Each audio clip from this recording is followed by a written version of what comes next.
Bonjour, bienvenue parmi nous pour cette nouvelle incursion en terre mayonnaise où nous parlerons patrimoine, culture et sport. Mais tout de suite, nous sommes dans des sous-sols, pas n'importe lesquels, les sous-sols du musée des sciences de Laval, ce que l'on appelle la réserve, où vous allez le voir, il y a des milliers de pièces inattendues et parfois même insolites.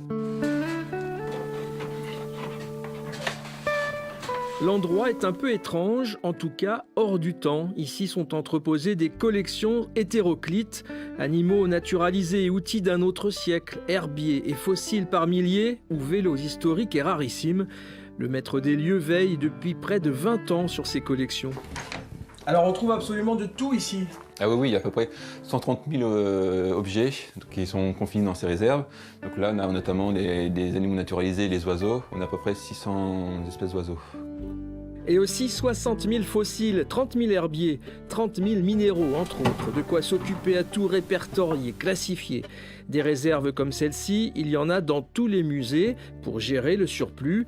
Et pratiquement toujours dans les caves, car comme pour des bons cigares, la température doit être constante, l'hygrométrie régulière, sans lumière violente et à l'abri des insectes. Et l'on passe maintenant à une exposition bien plus visible. Elle s'appelle Grandeur Nature. Rendez-vous tout de suite dans les rues de Laval.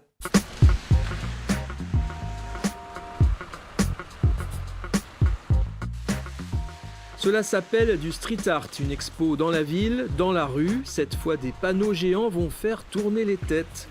Quelques dizaines de photos de marionnettes. C'est le théâtre de Laval qui organise l'événement, car la troupe Les Anges au plafond est une vieille connaissance. C'est des spectacles qui ont beaucoup marqué le public ici à Laval et en Mayenne. Et donc on a voulu leur rendre hommage avec ces photographies qui sont en fait des photos des spectacles que le public a vus ici depuis 5 ans. Il y a peut-être 6 à 7 spectacles qui ont été montrés. Et donc c'est une autre façon de montrer le travail de la compagnie avec ces marionnettes très puissantes. Évidemment, mieux vaut apprécier l'exposition un jour de météo clémente. Mais pas de problème, les photos sont en place jusqu'au mois de septembre. Ça laisse quand même en prévision quelques jours ensoleillés, même en Mayenne. Et l'on change carrément de registre. On va parler sport avec du MMA. Rien à voir avec les assurances. Il s'agit de Mixed Martial Arts avec l'accent français presque mayennais. Et nous allons à Château-Gontier dans le sud du département. Alors on essaie de faire des petites touches sur les épaules, sur le bas-ventre. On s'attrape. Une main à la nuque ou une main dans le dos. Hop, amenez au sol. Plusieurs disciplines en une même séance, judo, karaté, lutte, boxe et jiu-jitsu brésilien, c'est le MMA. Mais problème, ce sport n'est pas tout à fait reconnu en France et les compétitions sont même interdites.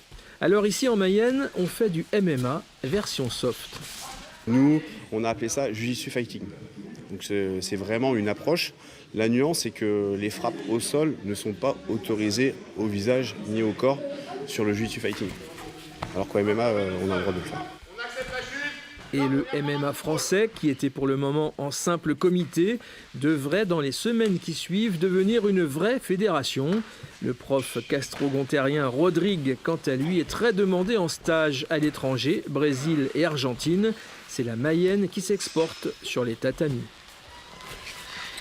Voilà, c'est terminé pour ce rendez-vous mayennais. Nous étions accueillis à la réserve du musée des sciences de Laval qui proposera prochainement de dévoiler une partie de ses pièces. Quant à nous, eh bien rendez-vous le mois prochain.